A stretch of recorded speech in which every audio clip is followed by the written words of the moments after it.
Bismillahirrahmanirrahim. Assalamualaikum warahmatullahi wabarakatuh.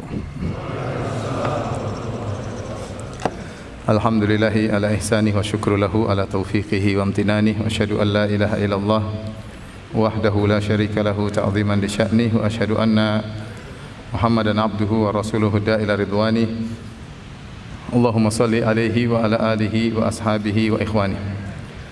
Para hadirin dan hadirat, ikhwan dan akhwat, bapak-bapak dan ibu-ibu, para jomblowan dan jomblowati yang dirahmati oleh Allah Subhanahu wa taala. Pada kesempatan kali ini kita akan mempelajari tentang solusi nabawi yang pernah dicontohkan oleh Nabi sallallahu alaihi wasallam dalam menghadapi problematika rumah tangga. Kita meyakini bahwasanya agama kita adalah agama yang sempurna. Al-yauma akmaltu lakum dinakum. Pada hari ini telah aku sempurnakan bagi kalian agama kalian. Wa atmamtu alaikum nikmati, dan aku telah sempurnakan nikmatku bagi kalian. Wa raditu lakumul Islam madina, dan aku ridha Islam menjadi agama bagi kalian. Di antara bukti bahwasanya agama Islam adalah agama yang sempurna, maka ajarannya adalah komprehensif, ya, mengajarkan segala sisi yang dibutuhkan oleh seorang muslim dan seorang muslimah dalam menjalani kehidupannya, ya. Allah berfirman, ma farratna fil kitabi min syai', tidak ada satu pun yang terluputkan. Dan di antara hal yang menunjukkan kesempurnaan Islam, ternyata solusi rumah tangga pun diajarkan. Solusi rumah tangga dalam menghadapi problematika rumah tangga pun diajarkan dalam Islam. Oleh karenanya Allah Subhanahu wa taala mentakdirkan dalam kehidupan rumah tangga Nabi sallallahu alaihi wasallam terjadi permasalahan. Tentu bukan permasalahan yang terlalu sering terjadi, tidak, tetapi beberapa permasalahan rumah tangga yang terjadi dalam kehidupan rumah tangga Nabi sallallahu alaihi wasallam Allah takdirkan demikian agar kita tahu bagaimana Nabi dalam menghadapi, sikap Nabi sallallahu alaihi wasallam dalam menghadapi problematika tersebut, ya. Dan untuk menjadi penghibur hati, pelipur lara jika terjadi problematika rumah tangga antara kita dengan istri kita, ya, maka kita perlu ingat bahwasanya hal ini juga terjadi pada keluarga Nabi sallallahu alaihi wasallam. Selama problematika tersebut masih wajar dan kuantitasnya tidak banyak, maka itu adalah kehidupan rumah tangga yang normal, yang tidak bisa dihindari. Kecuali kalau problematika tersebut, permasalahan tersebut sering, harian, ya, selalu terjadi keributan, ini adalah kehidupan rumah tangga yang tidak wajar, harus segera ditangani dengan serius. Adapun kalau problematika sesekali, seminggu sekali, sebulan sekali, biasalah, ya. Siapa sih rumah tangga yang tidak ada problematikanya, ya. Meskipun konsekuensi dari kita semakin ikut pengajian, maka seharusnya problematika tersebut semakin sedikit. Karena seorang lelaki yang ikut pengajian harusnya dia ngerti kewajiban-kewajibannya terhadap istri. Dan sebaliknya seorang wanita yang sering ikut pengajian harusnya semakin tahu apa kewajiban-kewajibannya kepada suaminya. Karena tidaklah problematika rumah tangga terjadi kecuali di antaranya karena masing-masing tidak menjalankan kewajibannya sebagaimana mestinya. Karena saya sering sampaikan kisah ini. Saya pernah umrah sama seseorang. Umrah sama dia ketika ketemuan di hotel, kemudian dia cerita, dia bilang, Ustadz, saya alhamdulillah sudah 3 tahun ikut pengajian, baru kenal sunnah. Dan alhamdulillah Ustadz, sejak saya kenal sunnah, istri saya kenal sunnah, kami tidak pernah bertengkar. Padahal dulu kami sering bertengkar. Sejak kami ngaji, kami enggak pernah cekcok, enggak pernah bertengkar. Terkadang saya rindu untuk bertengkar lagi, ya.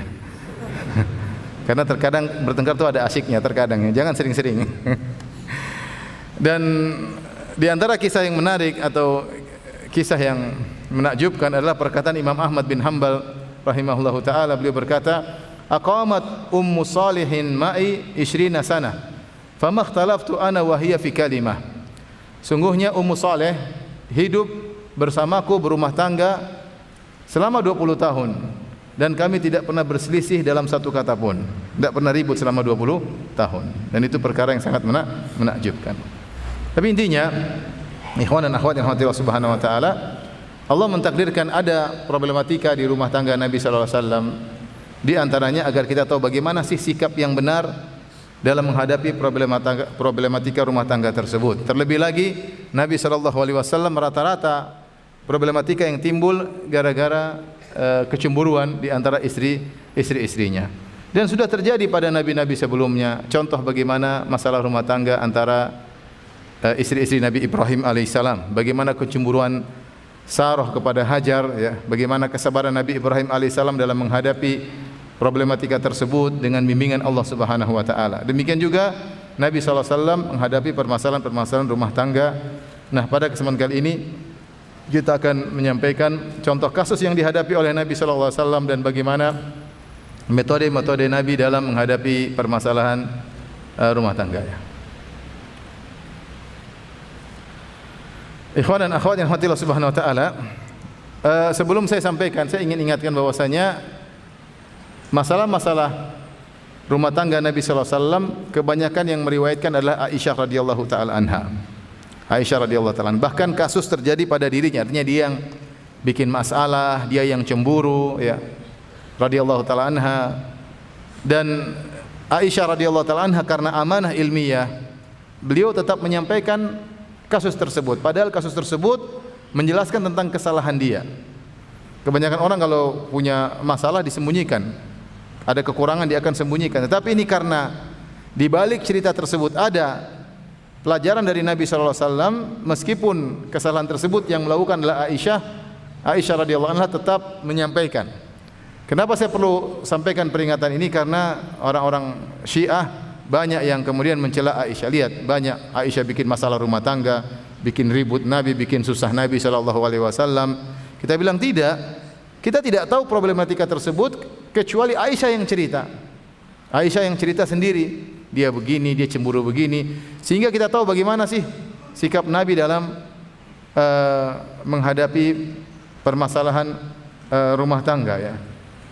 Dan Aisyah radhiyallahu anha adalah seorang wanita yang sangat mulia, sampai-sampai Rasulullah SAW pernah berkata, "Ya Ummu Salamah, la tu'dhini fi Aisyah."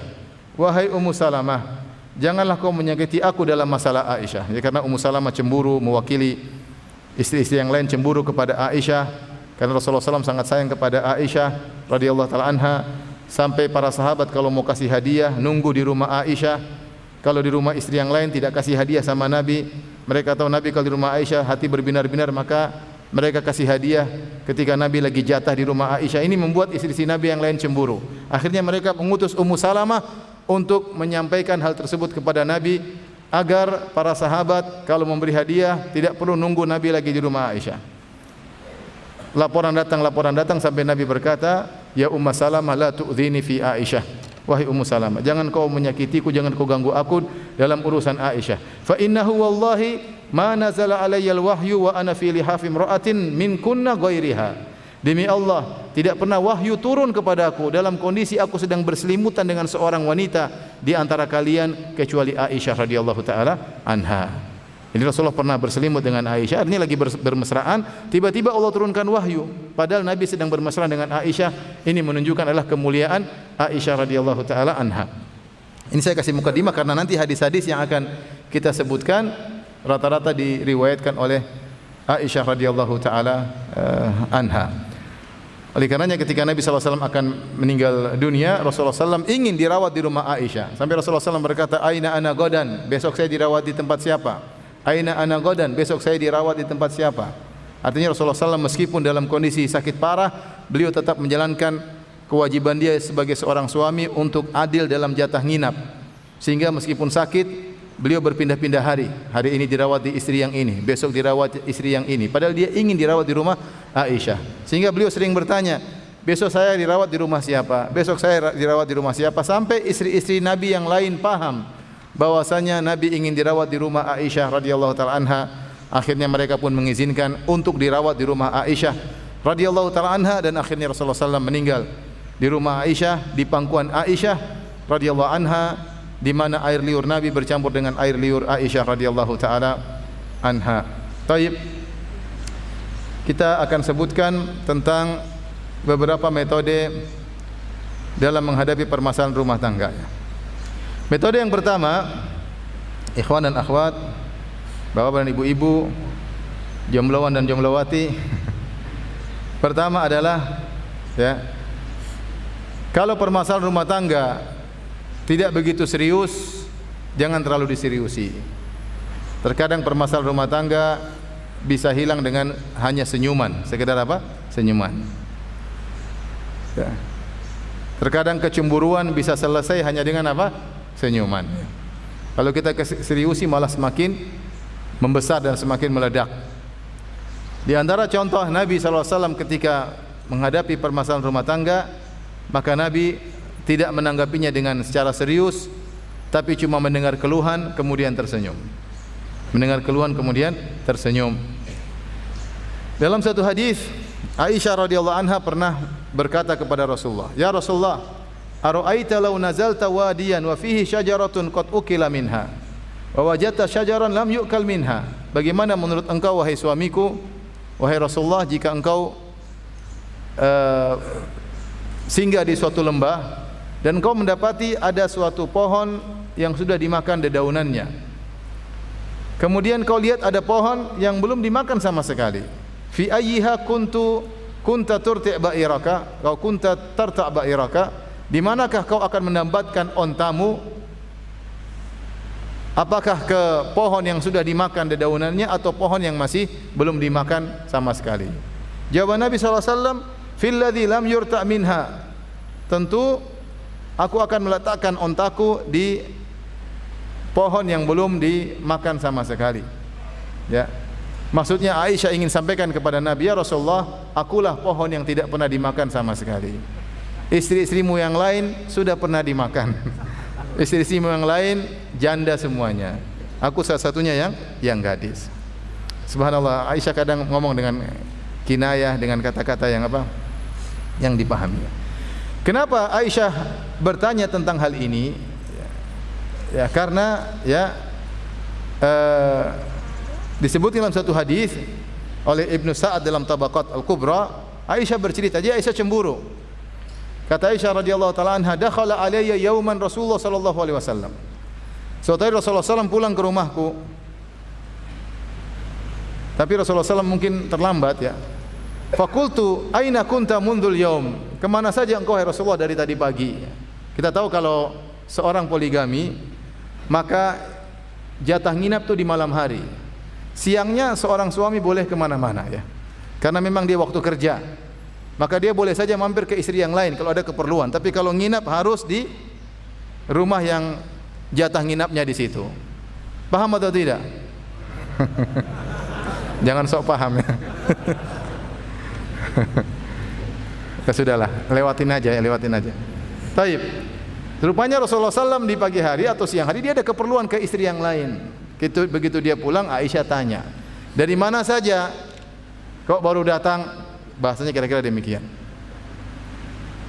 Subhanallah, Rasulullah SAW lihat ini pertanyaan bikin masalah ya.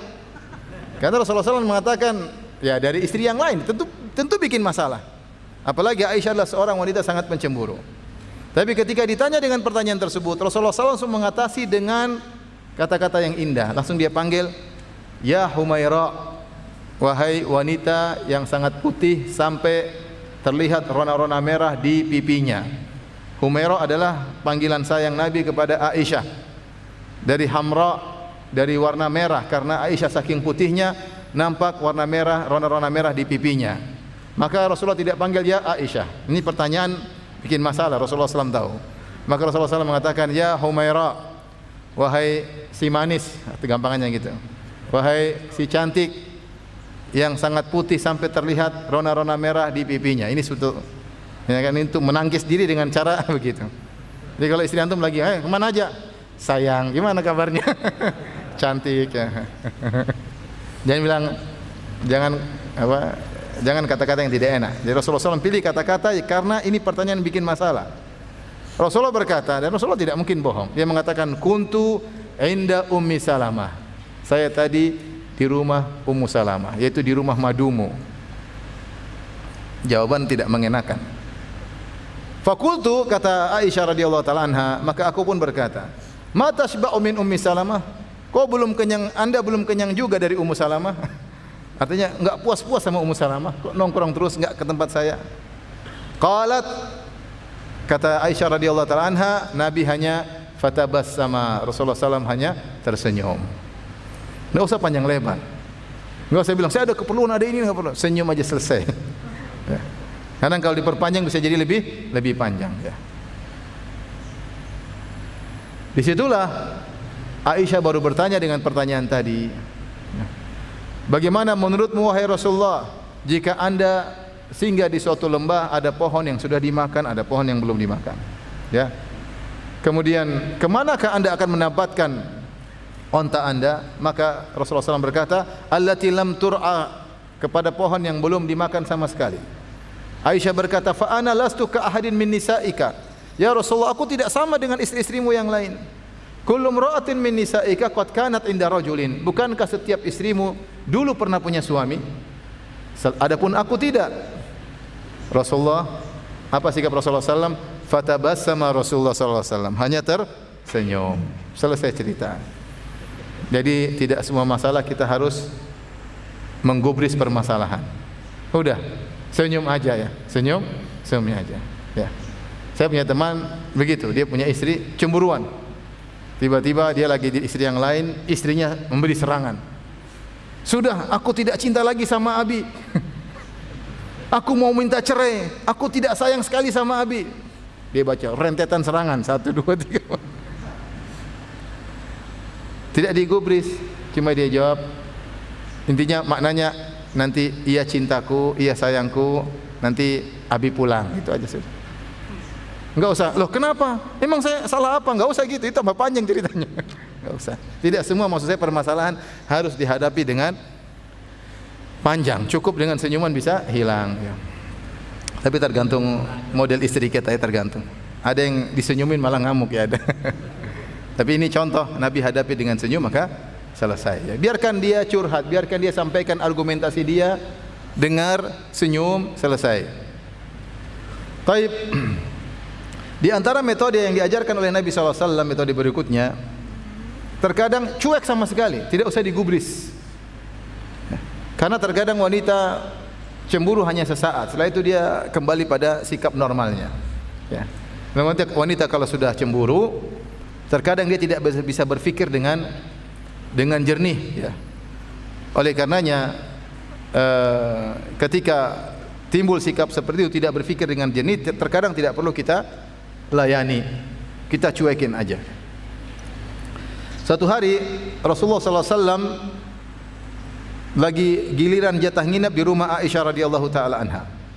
Dan biasa istri-istri Nabi di malam hari mereka kumpul, mereka makan bareng, kemudian mereka pulang masing-masing ke tempatnya dan tinggal Nabi di tempat istri yang merupakan jatah nginapnya, ya. Maka ketika Nabi SAW sedang jatah nginap di rumah Aisyah, tiba-tiba Zainab bintu Jahsy radhiyallahu taala anha datang. Ya, datang masuk rumah dan Rasulullah SAW menjulurkan tangannya ke Zainab untuk menyambut Zainab. Aisyah lihat rupanya. Ini di rumah Aisyah, di kerajaan Aisyah gampangnya. Tahu-tahu ada permaisuri lain datang mau disambut sama Rasulullah SAW. Mau dipegang tangannya. Aisyah berkata, "Hadhihi Zainab." Ya Rasulullah, itu Zainab, itu Zainab. Maksudnya itu bukan saya, itu apa? Zainab.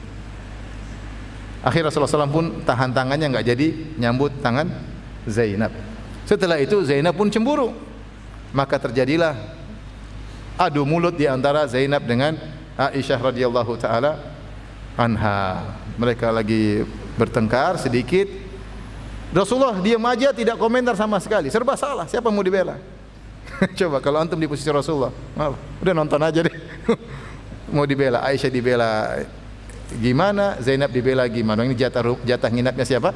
Aisyah. Tapi sudah terlanjur. Seandainya Aisyah tidak lihat, mungkin tidak ada keributan. Tapi Aisyah lihat Nabi ingin menyambut madunya di rumahnya. Wajar dia cemburu. Terjadilah perang mulut antara Aisyah dengan Zainab radhiyallahu ta'ala anhuma.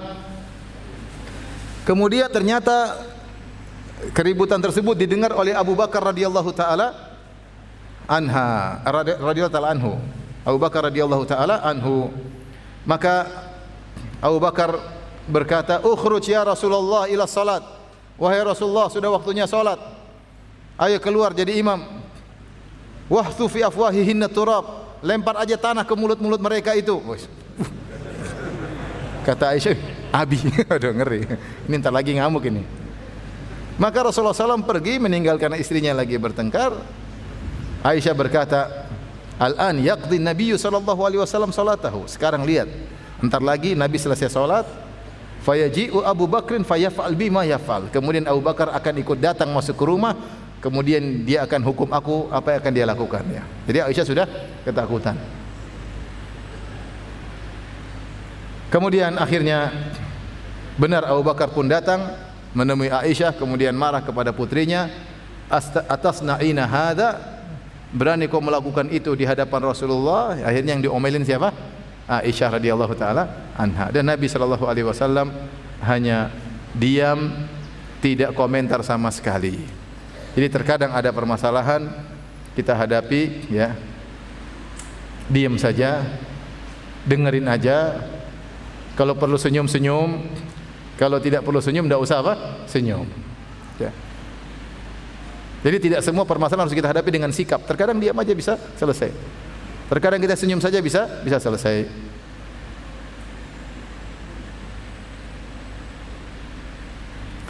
Kalau konflik-konflik yang terjadi di antara para istri dan madunya, ya, itu saja bisa dihadapi dengan begini. Apalagi problematika rumah tangga yang orang istrinya cuma satu.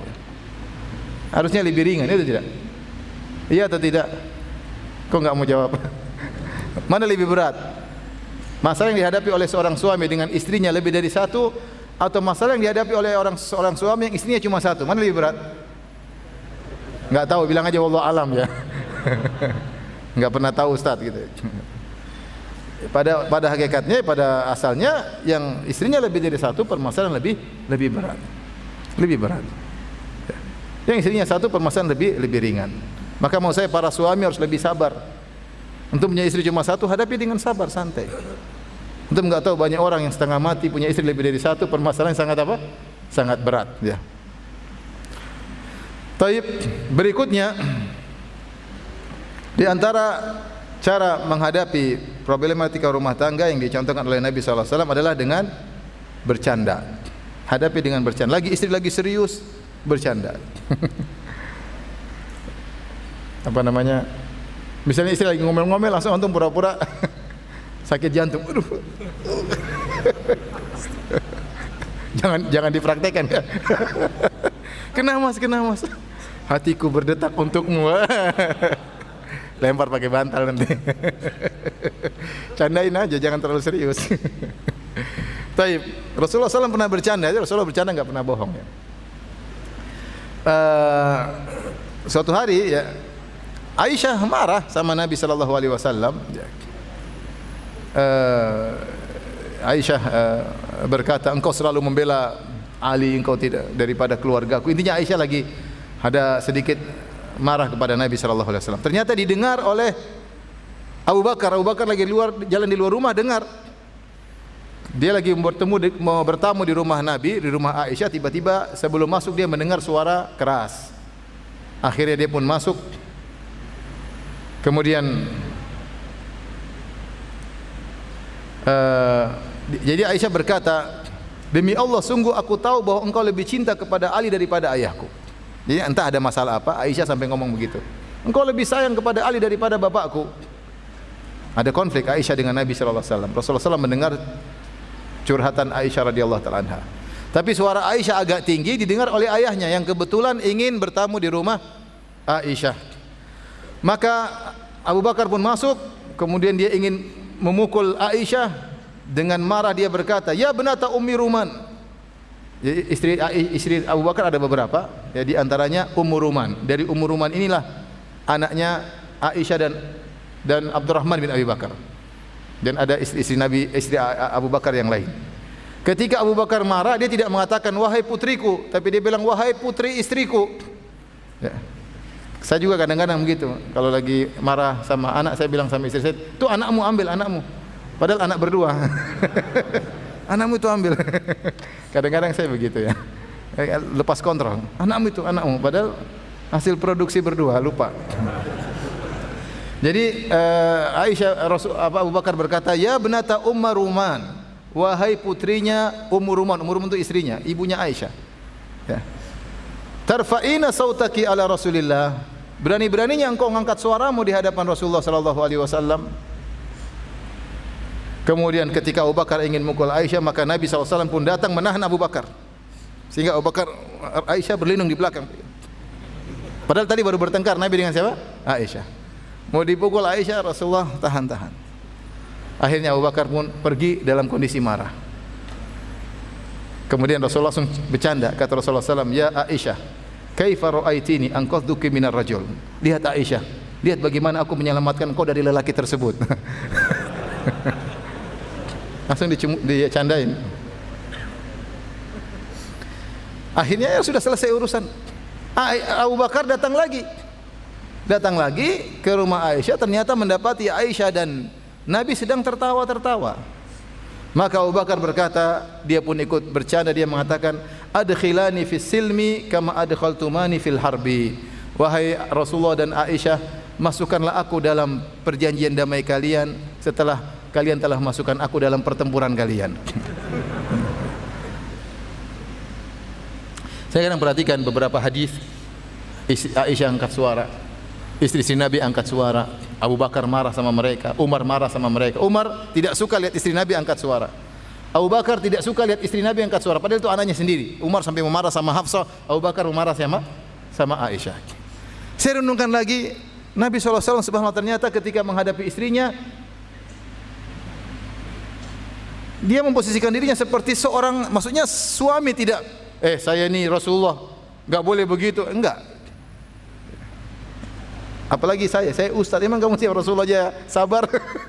Artinya Rasulullah tidak memposisikan diri sebagai diktator, sebagai seorang pemimpin negeri kaum muslimin ketika itu yang istri-istrinya harus tunduk. Tidak, Rasulullah SAW memposisikan dirinya sebagai seorang suami yang mengerti kalau seorang wanita bisa marah, bisa ngangkat suara. Rasulullah tidak bilang, "Wahai Aisyah, enggak tahukah dalilnya?" 1, 2, 3, enggak. Rasul mau tahu dalilnya kalau ngangkat suara kayak apa gini-gini. Rasulullah tenang aja, sabar ya. Ya antum sabarlah, kalau istri antum angkat suara ya antum sabar. Kalau sering-sering baru antum bilang, dalilnya enggak boleh. Kalau sekali dua kali biasalah dalam kehidupan rumah tangga. Jangan merasa kalau istri angkat suara berarti kita hina dina. Enggak. Rasulullah pun begitu. Karena mensikapi istrinya sebagai namanya istri, teman tidur, terus mau disikapi seperti orang biasa yang kemudian kalau diangkat suara kita tersinggung, kita angkat suara kita bentak dia balik, enggak. Ya, Rasulullah mensikapi istrinya dengan penuh kelembutan. Namun ini bukan dalil kepada para wanita mengangkat suara ya, enggak. Enggak boleh ya. Seorang wanita harus hormat kepada suaminya lebih daripada kedua orang tuanya. Hormat kepada suaminya lebih daripada kedua orang tuanya. Saya sampaikan kepada para wanita ya, sebagaimana kalau anti berlembut-lembut dengan ayah dan ibu, anti merasa dapat pahala, maka demikian pula lah ketika anti berlembut-lembut suara terhadap suami juga mendapatkan pahala ya. Karena taat kepada suami lebih, setelah seorang wanita menikah, ketaatannya kepada suami harus lebih daripada ketaatannya kepada kedua orang tuanya. Dan demikianlah aturan Islam agar kehidupan rumah tangga bisa berjalan dengan baik. Ini sering saya sampaikan hari ini. Ya. Sebagaimana kita merasa dapat pahala ketika berbuat baik kepada kedua orang tua, wahai para wanita, maka rasakanlah bahwasanya anti juga dapat pahala ketika berbuat baik kepada suami. Apalagi berbakti kepada suami lebih dituntut daripada berbakti kepada kedua orang tua setelah seorang wanita menikah. Mungkin yang bertanya, "Ustaz, kok bisa? Sementara ayah dan ibunya telah merawatnya sampai besar 20 tahun. Yang susah ayah ibunya. Kemudian setelah diambil oleh seorang lelaki, kok bisa ketaatan berpindah kepada suami lebih daripada kedua orang tuanya?" Jawabannya itu aturan syariat. Syariat memandang bahwasanya kehidupan rumah tangga yang baik itu sangat diperlukan. Dan kehidupan rumah tangga yang normal dan baik tidak mungkin terjadi kecuali wanita harus menghadirkan dalam perasaannya, suaminya harus saya taati dengan baik, itulah pintu surga saya. Baru rumah tangga bisa berjalan dengan baik. Yang Allah berfirman ya, bahwasanya ya, ar-rijalu qawwamuna 'alan nisa. Para lelaki adalah pemimpin bagi para wanita. Kata Ibnu Abbas, ai umara, bahwasanya para lelaki harus menjadi amir-amir dalam rumahnya. Jadi wanita memposisikan suaminya seperti kepala rumah tangga, ya. Sebagaimana amir-amir yang berkuasa di suatu tempat. Baru bisa kehidupan rumah tangga bisa berjalan dengan baik. Taib. Solusi berikutnya yang diajarkan oleh Nabi sallallahu alaihi wasallam adalah dengan diskusi. Dengan diskusi. Terkadang konflik-konflik ringan, konflik-konflik permasalahan rumah tangga ringan kita hadapi dengan senyum, dengan dicuekin, tidak terlalu dibahas, bisa hilang. Tapi ketika permasalahan semakin berat,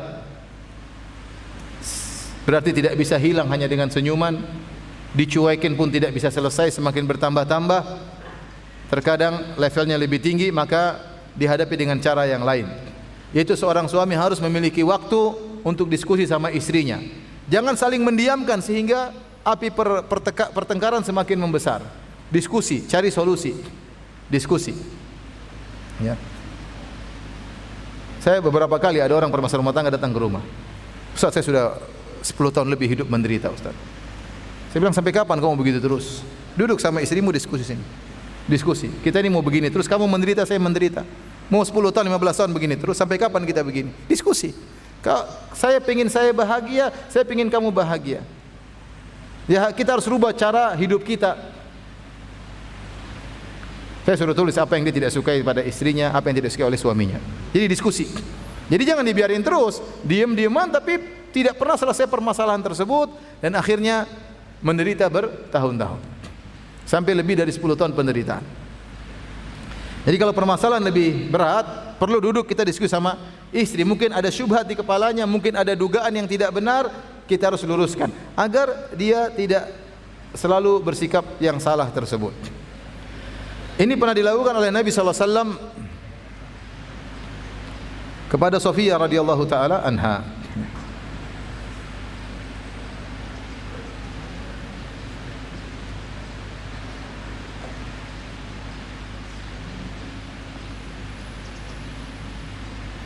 Jadi Sofiyah radhiyallahu anha, sebagaimana kita ketahui, dia adalah Sofiyah bintu Huyai bin Akhtab.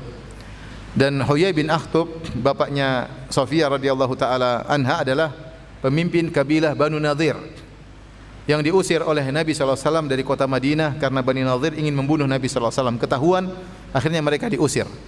Diusir dan mereka harus meninggalkan kampung halaman mereka di kota Madinah, pergi ke Khaybar yang Allah turunkan surat Al-Hasyr. Setelah itu ayahnya dendam kepada Nabi sallallahu alaihi wasallam. Maka ayahnya tersebut, Huyai bin Akhtab, kemudian berjalan menuju Mekah memprovokasi orang-orang Quraisy agar menyerang kota Madinah. Maka terprovokasilah orang-orang Quraisy sehingga mereka akhirnya mengumpulkan massa dengan jumlah sekitar 4.000, kemudian 6.000 dari kabilah Ghatafan dan kabilah-kabilah Arab Badui yang lainnya. Sehingga pasukan terkumpul sekitar 10.000. Lantas mereka datang untuk menyerang kota Madinah dalam perang Ahzab. Dalam perang Ahzab. Kemudian tidak cukup sampai di situ. Bapaknya Sofiyah ini bikin makar lagi. Di dalam kota Madinah masih ada satu kabilah tersisa, namanya kabilah Banu Quraidah. Tinggal Banu Quraidah. Dan mereka ada sekitar 700 ahli perang di kabilah tersebut. Maka bapaknya pun masuk ke kota Madinah bertemu dengan pimpinan kabilah Bani Quraidah, memprovokasinya untuk berkhianat kepada Nabi sallallahu alaihi wasallam, dan dengan terus menerus akhirnya pimpinan kabilah Bani Quraidah pun setuju dan ingin berkhianat kepada Nabi dan berkhianat. Sehingga ketika itu perang Ahzab kondisinya sangat berat. Idz ja'ukum min fawqikum wa min tahti asfala minkum wa idz zaghatil absar wa balagatil qulubul hanajir wa tadhunnuna billahi dhununa. Kata Allah Subhanahu wa taala, ketika musuh datang dari arah atas, musuh datang dari arah bawah. Maksudnya kalian di depan kalian ada di kota Madinah dari arah utara ada 10.000 pasukan yang akan menyerang. Dari dalam kota Madinah dari bawah ada 700 pasukan Bani Quraidah. Kondisi sangat menegangkan. Itu semua akibat ulah bapaknya Sofiyah. Akhirnya Nabi SAW membuat khandak dan akhirnya Allah kirim angin dan akhirnya pasukan Quraisy pun kocar-kacir dan mereka pulang. Terjadi peperangan tapi akhirnya mereka kalah. Ya. Kemudian tinggal Bani Quraidah 700 orang. Maka Nabi SAW menyerang, disebut dengan Ghazwatu Bani Quraidah. Setelah Ghazwatul Ahzab, Rasulullah SAW menyerang Bani Quraidah dan akhirnya Rasulullah SAW berhasil menangkap mereka semua dan akhirnya mereka dibunuh seluruhnya. Para yang bertempur, yang ikut bertempur, lelaki-laki yang kuat yang siap bertempur dibunuh seluruhnya, termasuk bapaknya Sofia. Jadi dalam pertempuran tersebut meninggal bapaknya Sofia, suaminya Sofia, kakaknya Sofia, omnya Sofia, keluarganya semua, kerabat-kerabat dekatnya meninggal. Setelah itu, setelah perang selesai, kemudian wanita-wanita ditawan, Rasulullah SAW menikah dengan Sofia. Kita lihat bagaimana kondisi hati Sofia. Ini lelaki yang dengan perintahnya terbunuh bapaknya, suaminya, kakaknya, omnya, kemudian menikahinya. Makanya ketika Nabi menikah dengan Sofia, maka ada seorang sahabat berjalan di sekitar kemah dengan membawa pedang. Sampai Rasulullah bertanya kenapa? Dia bilang, saya takut ini perempuan melakukan sesuatu, khawatir balas dendam. Ya, wajar karena sahabat sangat sayang kepada Nabi SAW. Intinya begitulah kondisi Sofia. Ketika Rasulullah SAW menghadapi kondisi seperti ini, Rasulullah SAW mensikapi Sofia dengan sikap yang sebaik-baiknya agar menghilangkan perasaan yang tidak baik dalam diri Sofia. Bagaimanapun seorang manusia, ya, Sofia kita bilang adalah wanita yang sangat salehah, tapi namanya syaitan bisa saja membisikkan sesuatu. Ini suamimu yang telah bunuh bapakmu, yang bunuh suamimu, yang bunuh ommu, yang bunuh kakakmu. Maka Rasulullah SAW mensikapinya dengan sikap yang sangat baik. Di antaranya ketika Sofia ingin naik di atas onta, maka Rasulullah SAW tegakkan lututnya sehingga Sofia menginjak paha Nabi SAW untuk naik ke atas onta. Dan itu di hadapan para sahabat. Bagaimana tawaduknya Nabi SAW terhadap apa? Istrinya. Antum juga gitulah, kalau istri mau naik apa, tegakkan lutut ya. Silakan sayang, nih. Jangan lama-lama tapi kamu udah berat masalahnya ya. Jadi lihat bagaimana Nabi SAW contohkan. Kemudian Rasulullah SAW ketika sedang i'tikaf, Sofia datang, Rasulullah SAW ngobrol. I'tikaf ibadah berhenti dulu untuk ngobrol sama Sofia radhiyallahu anha. Bahkan ketika pulang Rasulullah SAW antar ke rumahnya, keluar dari masjid ngantar ke rumah Sofia. Agar benar-benar Rasulullah sangat sayang kepada Sofia karena histori yang memang sulit. Sofia berkata dalam sebagian riwayat yang diriwayatkan oleh An-Nasa'i, wa kana Rasulullah sallallahu min abghadin nasi ilayya. Rasulullah SAW adalah orang yang paling aku benci. Qatala zauji wa abi. Dia telah membunuh suamiku dan telah membunuh ayahku. Sudah nikah tapi masih ada kebencian itu. Ini Sofia cerita setelah dia nikah dengan siapa? Nabi SAW. Min abghadin nasi ilayya. Rasul paling aku benci.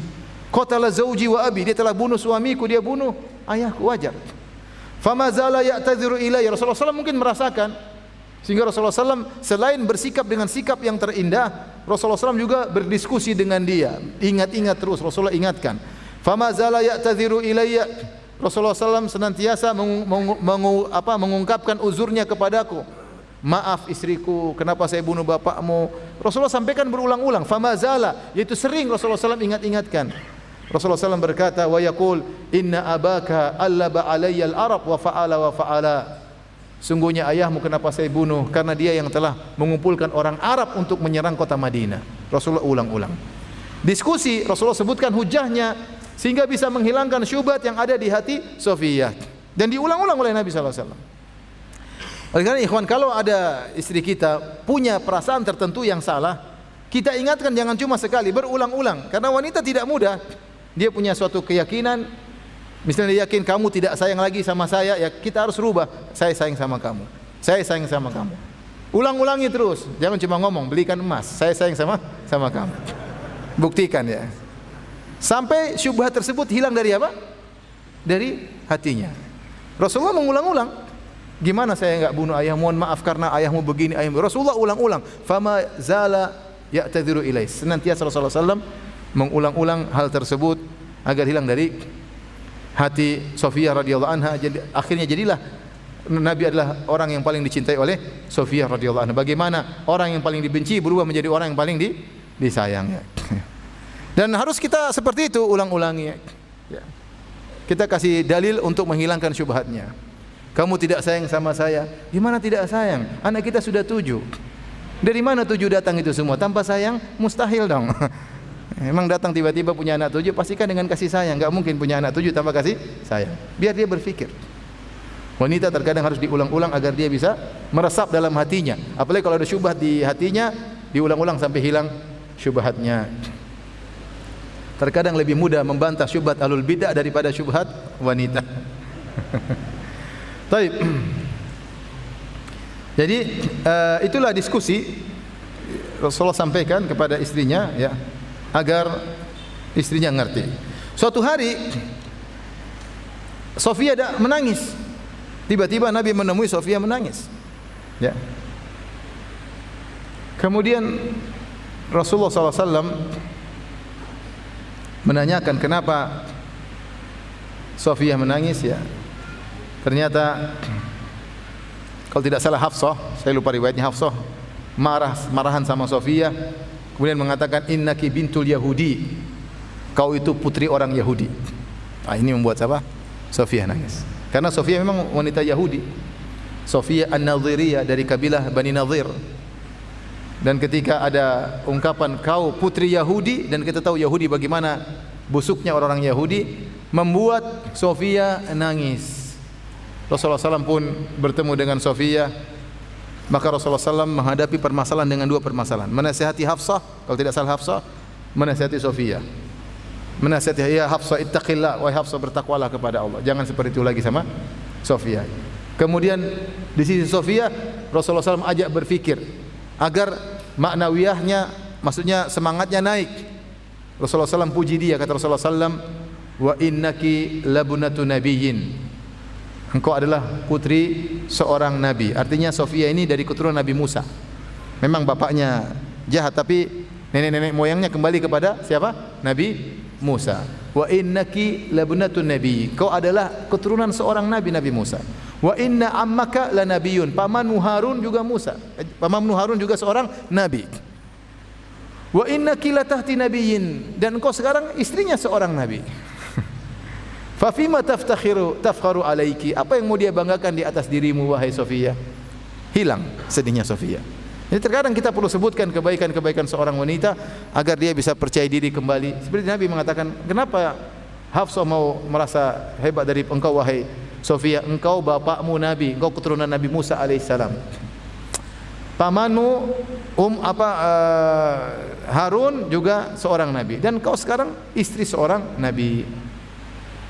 Kemudian Nabi berkata, ittaqillah ya Hafsah, wahai Hafsah bertakwalah kepada Allah. Baik. Ini di antara metode dalam menghadapi permasalahan rumah tangga. Di antara metode dalam menghadapi permasalahan rumah tangga yang Allah sebutkan dalam Al-Quran. Kata Allah Subhanahu wa taala, wallati takhafuna nushuzahunna fa'idhuhunna wahjuruhunna fil madaji'i wadribuhun fa in ata'nakum fala tabghu 'alaihinna sabila innallaha kana 'aliyan kabira. Dan wanita-wanita yang kalian, itu istri kalian yang kalian khawatirkan nusyuz, sikap membangkangnya, fa'idhuhunna, maka nasihatilah mereka. Mau'idhah adalah nasihat yang disertai dengan targhib dan tarhib. Itu nasihat, ingat, ada hisab, sebutkan dalil. Wahjuruhunna fil madaji', demikian juga hajar dia di tempat tidur, yaitu cuekin dia ketika mau tidur. Jangan diajak ngobrol. Kalau dia menghadap selatan, antum menghadap utara, ya, cuekin, ya. Atau enggak dia di kasur yang satu, antum di kasur yang lain, ya. Seperti itu. Jadi dia merasa ditinggalkan oleh suaminya, didiamkan dengan harapan dia sadar. Kemudian yang berikutnya, wadribuhun, dan pukullah mereka. Jadi dalam ayat ini Allah mengajarkan dalam cara menghadapi wanita yang membangkang 3 cara secara urutan. Yang pertama, nasihati dulu. Kalau nasihati berulang-ulang tidak berubah, maka diboikot. Jangan diajak ngomong, dicuekin. Ya. Kalau tidak berubah lagi, boleh dipukul, tapi dzarban ghair mubarrih, pukulan yang tidak memberi bekas. Nah, kita harus jalani tahapan ini. Nasihat itu sangat penting. Ingat, nasihat ketika kita menasihati bukan untuk mencaci maki istri kita. Tujuan kita menasihati agar dia sadar. Ketika tujuan itu terpatri dalam benak kita, saya nasihati istriku agar dia sadar tentu berbeda ketika kita ingin menunjukkan kamu salah. Beda. Pokoknya kamu yang salah, repot. Tapi kalau saya ingin nasihati agar dia sadar, tentu kita pikirkan apa yang harus kita sampaikan, kapan kita sampaikan, kapan bisa masuk di logikanya. Nah, kita pikirkan hal tersebut. Makanya nasihat terkadang banyak nasihat tidak bermanfaat. Kenapa suaminya menyampaikan nasihat tidak ikut aturan? Bukan nasihat tapi ngomel-ngomel. Bukan nasihat tapi ingin menjelaskan kamu salah, saya benar. Ya. Nasihati ya. Dan saya sering sampaikan di antara cara kita agar meredam amarah kita ketika istri kita terjadi masalah, yakinlah bahwasanya dalam masalah tersebut kita juga punya andil dalam kesalahan tersebut. Tidak 100% kesalahan istri kita. Mungkin dia 90%, 10%-nya kembali kepada kita. Mungkin kita kurang perhatian, mungkin kita kurang belikan emas, mungkin kita kurang ajak jalan-jalan, mungkin kita biarkan dia main HP melulu tidak kita tegur. Banyak hal kesalahan tersebut kembali kepada kita, meskipun dia yang melakukan kesalahan. Jadi kita pasang dalam benak kita problematika yang rumah tangga yang terjadi, meskipun zahirnya istri kita salah total, tetap saja kita bilang kita punya andil dalam kesalahan tersebut. Ini agar menurunkan ego kita. Terus kita nasihati agar dia bisa sadar. Kita niatkan agar dia sadar. Maka kita tidak nasihati ketika kita sedang emosi. Jangan. Sedang emosi jangan. Kita enggak bisa ngobrol dengan baik dan dia tidak bisa terima dengan baik. Jangan kita nasihati di depan anak-anak, kasihan. Harga diri istri kita akan jatuh, ibu anak-anak akan jatuh harga dirinya di hadapan apa? Anak-anak. Apalagi dinasihati di depan umum, jangan. Sebagian suami tidak sabar sehingga dia nasihati istrinya di depan teman-temannya. Ini perkara yang sangat-sangat menjatuhkan harkat dan martabat istrinya. Kemudian nasihati jangan lupa dengan dalil. Duduk baik-baik, ngobrol. Tujuan kita kan dia baik, bukan tujuan kita puas sudah marah-marahin dia, bukan itu. Kalau kita tujuan gitu enggak berkah. Tujuannya agar dia kembali baik. Fa'idhuhunna. Kalau sudah dinasihati ternyata tidak terima, ini penting, nasihat ini penting. Ini metode paling mujarab. Jadi duduk ngobrol mungkin sambil makan. Ketika sudah tidak marah lagi, kepala sudah dingin, kita bilang sayang kemarin kayaknya kurang pas. Kamu begini. Insya Allah dia terima. Insya Allah dia terima. Yang kedua, kalau dia tidak mau mendengar maka dengan diboikot.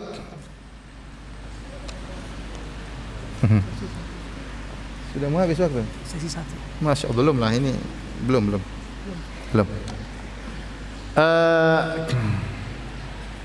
Kalau tidak mau maka diboikot ya, dicuekin di dalam rumah. Pokoknya tidak diajak ngobrol sampai dia berubah menjadi lebih baik. Dia datang, suamiku saya minta maaf ya. Tapi cara kedua ini kurang bermanfaat zaman sekarang ya. Apalagi istri cuma satu, sudah susah ya. Diboikot istri, kita yang terboikot ya. Yang boikot istri kita yang terboikot. Banyak anak istri zaman sekarang kadang-kadang seperti itu ya. Diboikot, dicuekin, kita yang menderita ya. Kalau tidak berhasil baru boleh mukul boleh. Tapi dzarban ghairu mubarrih, bukan pukulan yang memberi bekas. Ketika sahabat mulai mukul istri-istri, sebagian istri-istri datang ke rumah istri-istri Nabi protes. Suami-suami kami mulai mukul. Akhirnya Rasulullah SAW mengatakan, khairukum la yadrib. Ya, sebaik-baik kalian tidak memukul ya. Jadi kalau bisa tidak mukul lebih baik. Kalaupun harus mukul, maka tidak boleh di bagian wajah, tidak boleh di bagian-bagian yang rentan ya. Bisa buat cedera dan yang lainnya. Tapi pukul kasih sayang, bukan pukul balas dendam, beda ya. Jadi pukullah mungkin di sininya ya. Mungkin di bokongnya ya. Jangan begini pukulnya. Gini aja. Darban ghairu mubarrih, pukulan yang tidak memberi bekas ya. Jangan emosi, jangan mukul dengan sebagian istri kasihan ya, sampai memar, sampai bengkak sini. Saya dapat kasus-kasus seperti itu, kasihan ya. Istrinya kayak diajak, mungkin saking jengkelnya ya, buang. Saya enggak bisa bayangkan gimana perempuan dipukul sama suami, tapi itu terjadi. Dari laki-laki, suami-suami yang tidak bertakwa kepada Allah Subhanahu wa taala. Lupa kalau ini adalah ibunya anak-anak, lupa kalau dia sakit, ibu istrinya ini yang ngurusin. Taib. Karena waktu sudah habis, saya sebutkan satu hadis cukup panjang ya tentang Rasulullah menekan dada Aisyah ya, sebagai teguran kepada Aisyah. Taib. Kata Aisyah radhiyallahu anha, "Lamma kanat lailati allati kana Nabi sallallahu alaihi wasallam fiha indi." Tatkala di suatu malam di mana Rasulullah sallallahu lagi jatah nginap di rumahku. Inqalaba fa wada'a ridaahu. Tiba-tiba Rasulullah sallallahu bangun dari tidurnya. Jadi sudah tidur bareng Aisyah. Rasulullah mengira Aisyah sudah tidur. Ternyata tiba-tiba Rasulullah sallallahu balik, kemudian dia pun meletakkan ridaknya, wa khala'ana alaihi, kemudian dia pun melepaskan kedua sendalnya, fa wada'ahuma inda rijlaihi. Rasulullah SAW baru datang, mohon maaf ya. Ketika di malam hari bersama Nabi SAW, maka beliau pun datang melepaskan selendangnya, kemudian melepaskan kedua sendalnya, kemudian dia meletakkan kedua sendalnya di sisi kakinya, fa basata tarafa izari ala firashi. Kemudian beliau pun membuka ujung sarungnya ya di tempat tidurnya, fataja. Kemudian Rasulullah SAW pun tidur di samping Aisyah, karena itu lagi jatah nginap di rumah Aisyah. Falam yalbath illa raithama dhanna an qad raqadtu. Rasulullah tidur bersamaku, tidak lama kemudian Rasulullah SAW menyangka aku sudah tidur. Fa akhadha ridaahu ruwaidan. Ternyata tiba-tiba Rasulullah SAW ambil lagi selendangnya. Dia sudah lepaskan, dia ambil lagi pelan-pelan. Wa ta'ala ruwaidan. Rasulullah SAW pakai lagi sendalnya diam-diam. Mencurigakan sikap Nabi ini. Pikiran Aisyah mau pergi ke madunya, ini mau pergi ke istri lain ini. Wajar perempuan. Kenapa harus pelan-pelan? Jadi Rasulullah pelan-pelan ambil selendangnya, pakai sendal diam-diam, pelan-pelan. Wa fatahal bab, buka pintu diam-diam ya. Fa kharaja ya. Thumma ajafahu ruwaidan. Kemudian Rasulullah sallallahu alaihi wasallam menutup pintunya pun diam-diam, pelan-pelan, semuanya pelan-pelan. Akhirnya Rasulullah SAW pergi, aku pun segera bangkit. Faja'altu dir'i fi ra'si, aku segera ambil kerudung. Aku segera pakai jubahku, aku pakai kerudung, fakhtamartu wa taqanna'tu izari, aku pun pakai sarungku. Tsumma talaqtu ala ithrihi, kemudian aku pun mengikuti Nabi sallallahu alaihi wasallam. Ini kemana suamiku ini? Wajar ya? Coba kalau antum bayangkan istri antum tiba-tiba gini, pakai baju semua. Terus pergi, sementara ada istri kedua, ya wajar istri curiga, apalagi rumahnya dekat ya. Dan rumah-rumah istri Nabi kan berdekatan. Maka aku pun ngikuti Nabi sallallahu alaihi wasallam hatta ja'al baqi faqama. Ternyata Rasulullah SAW pergi ke Baqi, bukan ke rumah istri lainnya. Pergi ke Baqi, kemudian Rasulullah SAW berdiri di situ, fa atalal qiyam. Kemudian Rasulullah SAW berdiri lama. Tsumma rafa'a yadayhi thalatha marrat. Rasulullah SAW berdoa 3 kali. Tsumman harafa fan haraftu. Kemudian Rasulullah SAW balik, aku pun balik. Fa asra'a, Rasulullah SAW jalan dengan cepat, aku lebih cepat lagi, fa asra'tu. Fa harwala, Rasulullah SAW berlari kecil, fa harwaltu, aku pun berlari kecil lebih cepat lagi. Fa ahdara fa ahdartu, Rasulullah tiba di rumah, aku sudah di luar. Fa sabaqtuhu fa dakhaltu, aku di luar, aku masuk segera dalam rumah. Fa laisa illa an taja'tu, langsung aku pura-pura tidur. Fa dakhala, Rasulullah SAW pun masuk. Rasulullah SAW berkata, malaki ya Aish, ada apa dengan engkau wahai Aish? Aish itu panggilan cinta juga. Jadi orang Arab kalau manggil nama, kasih sayang, namanya dikurangi 1 hurufnya. Harusnya Aisyatu, dia manggilnya ya Aishu. Ya.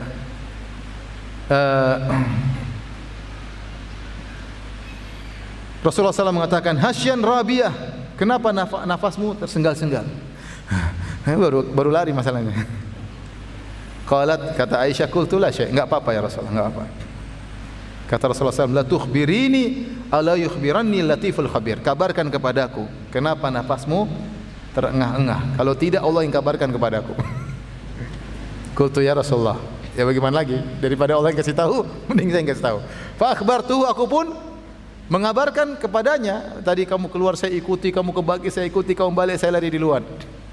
Kata Rasulullah, fa anti sawadul ladzi ra'aitu amami, kau tadi orang yang lewat di depanku. Qultu na'am, iya benar ya Rasulullah. Falahadani fi sadri lahdatan auja'atni, maka Rasulullah tekankan tangannya di dada Aisyah yang buat aku agak rasa sakit. Teguran dari Nabi, ini bahaya, seperti keluar malam-malam ya. Nanti dikira siapa. Maka Rasulullah tegur agak keras, tidak pukul tapi dia nekan aja. Nekan agak keras, fa auja'atni, tekanan tersebut buat aku terasa agak sakit. Thumma qala adhananti an yahifallahu alayki wa rasuluh. Rasulullah agak tegas, wahai Aisyah, apakah kau menyangka Allah dan Rasulnya akan menzalimimu? Ya. Ya. Qalat mahma yaktumin nas ya'lamullah. Kata Aisyah, betapapun orang menyembunyikan sesuatu pasti Allah akan bongkar. Kemudian Rasulullah SAW menjelaskan, kenapa tadi saya bangun diam-diam, keluar diam-diam, untuk menghilangkan persangkaan buruk dari Aisyah. Fa inna Jibril atani hina ra'aiti. Tadi waktu kau lihat aku pakai baju diam-diam, sungguhnya Jibril tadi datang. Fanadani, kemudian Jibril memanggilku. Fa akhfahu minki, fa ajabtuhu. Maka dia tidak kelihatan olehmu. Maka aku pun segera memenuhi panggilan Jibril. Fa akhfaituhu minki, dan aku pun sembunyikan hal tersebut. Aku tidak ingin kau tahu bahwasanya Jibril tadi datang memanggilku. Kenapa? Walam yakun yadkhulu alayki wa qad wada'ti thiyabaki. Jibril tidak masuk ke dalam rumah karena dia tahu kau sudah melepaskan baju mau tidur. Artinya Jibril menghormati siapa? Aisyah. Makanya manggilnya dari luar. Ya. Wa dhanantu an raqati, dan saya tadi kira kau sudah tidur. Fakahritu an uqidhaki, aku tidak ingin kau bangun. Subhanallah. Jadi Rasulullah diam-diam tadi bukan mau pergi ke istri lain, tapi supaya Aisyah tidak kebangun karena sayang kepada istrinya. Ya. Wa khasyitu an tastauhishi, dan aku khawatir kalau saya tinggalkan kamu sendirian, kau bangun kau sendirian, kau akan merasa ketakutan, rasa sendirian. Faqala inna rabbaka ya'muruka an ta'tiya ahlal baqi' fatastaghfir lahum. Jibril berkata, Allah perintahkan engkau wahai Muhammad untuk pergi ke kuburan Baqi' dan mohon ampunan buat mereka. Ini intinya ketika Nabi menghadapi permasalahan ini, Rasulullah menjelaskan begini. Karena terkadang seorang wanita membuat kesimpulan sendiri. Kesimpulan tersebut terkadang didikte oleh syaitan atau karena kecemburuannya membuat dia menyimpulkan kesimpulan yang aneh-aneh. Kita jangan bilang salah sendiri kamu suudzon, enggak. Tugas kita menjelaskan agar dia tidak suudzon. Dan di antara sunnah kita menjelaskan perkara agar orang lain tidak suudzon kepada kita. Seperti Nabi SAW ketika mengantar Sofia keluar dari masjid menuju ke rumahnya di malam hari, maka ada dua sahabat berjalan cepat-cepat, harusnya jalan pelan-pelan, jalannya cepat. Kata Rasulullah SAW, ala rislikuma innaha Sofia. Pelan-pelan saja, ini Sofia. Kata para sahabat, kami tidak apa-apa ya Rasulullah. Kata Rasulullah SAW, kalian tidak menduga apa-apa, tapi aku khawatir syaitan melemparkan sesuatu dalam hatimu. Dijadikan dalil oleh para ulama, kalau ada sesuatu yang bisa membuat orang curiga buruk kepada kita, sunnahnya kita jelaskan. Itu sahabat tidak curiga, tapi sebelum didiktekan oleh syaitan, Rasulullah SAW jelaskan supaya tidak jadi suudzon.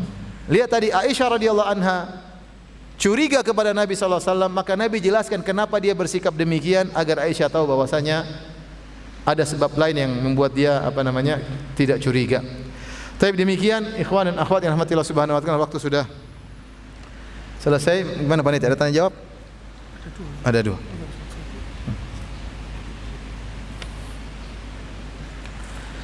Pertanyaan, Ustaz, setelah menikah ana sangat menyesal dan sakit hati dikarenakan istri ana ternyata sudah tidak perawan. Ana merasa ditipu dan dibodohi karena pada saat ta'aruf ngakunya masih gadis, keturunan orang baik, lugu dan polos.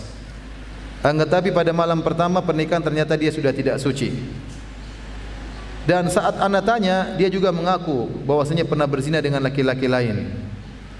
Terkadang ana merasa jijik dengan istri karena merasa dia telah memberikan kehormatannya untuk orang lain. Yang ana tanyakan, hal apa yang harus ana lakukan? Apakah ana harus mencari laki-laki yang telah merenggut mahkota keperawanan istri ana lalu ana menghajarnya? Mumpung belum punya anak, apakah ana boleh menceraikan istri karena dia telah menipu ana? Bagaimana ciri-ciri akhwat yang masih perawan supaya para ikhwan setelah menikah tidak menyesal seperti ana? Mohon nasihatnya Ustaz. Kasihan ya. Pertama, bilang qadarallahu wa masya fa'al. Sudah takdir. Bilang alhamdulillah ala kulli hal. Segala puji bagi Allah atas segala keputusannya.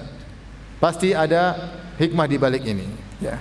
Allahumma ajurni fi musibati hadza. Ya Allah, berilah aku pahala atas musibah yang kau timpakan kepada aku ini. Ya. Kalau ditanya apakah saya boleh menceraikan? Kalau jawabannya boleh, boleh. Kalau sekedar boleh, boleh. Karena dia tertipu. Sama seperti beli barang, katanya bagus, ternyata sudah tidak bagus. Katanya nyargres, ternyata apa namanya? Bekas, barang bekas. Ya. Tapi ada juga yang orang pernah ditawarin seorang akhwat, mau nikah enggak seorang akhwat? Janda atau perawan? Janda tapi masih gres loh. Bisa, iya, janda tapi sudah, saya enggak banyak tanya, selesailah. Pokoknya intinya ini musibah. Kalau ditanya apakah saya boleh menceraikannya? Boleh, karena Anda tertipu. Tapi apakah itu langkah terbaik? Ataukah Anda maafkan? Lihat bagaimana perubahan kondisinya. Tidak perlu Anda pikir siapa laki-laki yang pernah menzinai, enggak perlu, enggak usah. Enggak usah ya. Ya. Tutup aibnya ya. Insya Allah dia mau jadi istri yang soleha. Berdoa kepada Allah Subhanahu, pasti ada hikmah di balik ini semua. Engkau ditakdirkan menikah dengan wanita tersebut, pasti ada hikmahnya. Mungkin ada kesalahan yang pernah kau lakukan. Intinya jalanilah. Tapi saya katakan kalau Anda ingin cerai, enggak terlarang, boleh. Secara hukum syar'i boleh. Tapi saya kasih pilihan lebih baik. Jalani hidupan rumah tangga dengan dia ya. Dan ya gimana ya? Antara gadis tidak gadis ya. Bedanya cuma malam pertama doang ya. Ya, tapi ya lihat bagaimana akhlaknya. Mudah-mudahan kalau akhlaknya baik bisa merubah cara pandang antum. Tapi kalau akhlaknya buruk, ternyata enggak beres, ya terserah antum. Tapi saya tidak menyarankan, kalau saya tidak menyarankan untuk menceraikan. Carilah pahala di balik musibah tersebut. Sudah anggap ini musibah, saya ingin menjaga harga dirinya, ya, saya ingin menjadikan dia seorang wanita yang soleha. Orang punya salah, mungkin dia dulu ditipu sama laki-laki tersebut, dia juga enggak sadar. Orang kalau sudah bicara syahwat, terkadang dia lupa diri. Kita enggak usah bicara orang, bahkan orang sudah ngaji, perempuan sudah ngaji bisa terjebak dalam urusan syahwat. Ya, ada kesalahan dia khilaf dahulu. Kalau saya sarankan ya bertahan, tapi ya kembali kepada antum, istikharah kepada Allah Subhanahu wa taala. Anggap saja ini musibah, dijalani. Kalau antum tidak kuat, antum ceraikan. Mumpung masih belum punya anak ya. Tapi jangan pernah sebarkan kepada orang lain. Jangan pernah saya ceraikan dia karena dia tidak perawan, dia bohongi saya, enggak usah. Itu aib dia. Tutup aib dia, aib antum akan ditutup oleh Allah Subhanahu wa taala. Saya pernah sampaikan kisah tentang seorang yang menikah dengan seorang wanita ya. Intinya kisah ini ada seorang mimpi 2 kali atau 3 kali tentang seorang lelaki yang tinggal satu tempat. Intinya dalam mimpi tersebut orang ini adalah orang yang baik. Akhirnya dia datang ketemu dengan orang tersebut. Dia tanya, saya bermimpi engkau disebut namamu sampai 3 kali. Ya. Apa amal soleh yang kau lakukan? Kenapa sampai saya mimpi kamu 3 kali? Dia bilang tidak ada. Akhirnya dipaksa, apa yang kau lakukan? Akhirnya dia cerita, saya punya satu amalan yang saya tidak pernah cerita sama orang lain ya. Mudah-mudahan tanda kebaikan. Jadi saya menikah dengan seorang wanita. Tahu-tahu ketika malam pertama tiba-tiba saya dapati dia dalam kondisi hamil. Karena di Arab sana kadang nikah malam pertamanya berjarak. Akad dulu baru kemudian apa? Nikah. Ternyata ketika malam saya ketemu dengan dia dalam kondisi hamil. Dia berkata kepadaku, wanita tersebut, wahai fulan, tutup aibku. Tutup aibku. Sesungguhnya saya sedang hamil. Akhirnya saya benar-benar tutup aib dia. Selama sekian bulan saya tidak pernah menggaulinya. Karena menurut saya pernikahan tidak sah, ya. Apalagi kalau mazhab Hambali tidak sah. Ya, mazhab Hambali tidak sah. Maka saya tidak gauli dia, saya tunggu dia sampai dia melahirkan. Ketika dia sudah melahirkan, apa yang saya lakukan? Saya ambil anak ini, saya taruh di masjid. Pagi-pagi sebelum subuh orang sudah heboh, ada anak dibuang di depan masjid. Bingung. Akhirnya saya bicara, ini anak siapa ini? Enggak ada yang ngaku. Siapa yang mau ngerawat? Ngerawat anak ini? Enggak ada yang jawab. Ya sudah, saya aja yang rawat, saya bilang gitu. Saya aja yang saya rawat. Saya bawa pulang ke rumah, jadi anak saya. Dan orang tidak tahu kalau itu adalah anak apa? Zina istri saya. Ya. Artinya saya tutup. Ternyata itu pahala sangat besar di sisi Allah Subhanahu wa taala. Oleh karenanya ikhwan, bahwa saya musibah kita hadapi ya. Tapi kalau antum tadi tidak kuat ya silakan antum cerai, tidak jadi masalah. Ada orang pernah datang kepada saya juga begitu. Kasusnya mirip dengan ini. Datang, Ustaz, ternyata dia tidak perawan. Kok tahu? Iya, ketika saya berhubungan langsung lost. Saya bilang sabar, bertakwa kepada Allah, nggak apa-apa. Alhamdulillah kehidupan rumah tangga baik, punya anak sudah beberapa anak, alhamdulillah. Dia tidak tanya-tanya kau kenapa bisa lost, dia nggak tanya juga, dia biarin aja. Ya. Alhamdulillah, ya orang bisa punya salah, kita nggak tahu. Yang penting dia sudah baik, dia sudah jadi wanita yang lugu tadi katanya, sudah polos, ya sudahlah. Ya, mudah-mudahan dengan kita niatkan menutup aib orang, menjaga kehormatan orang, mudah-mudahan dapat pahala. Habis waktu ya? Sudah demikian, kita break dulu sebentar, kita lanjutkan pada sesi yang kedua dengan judul agar terhindar dari riya. Wallahu ta'ala alam bisawab.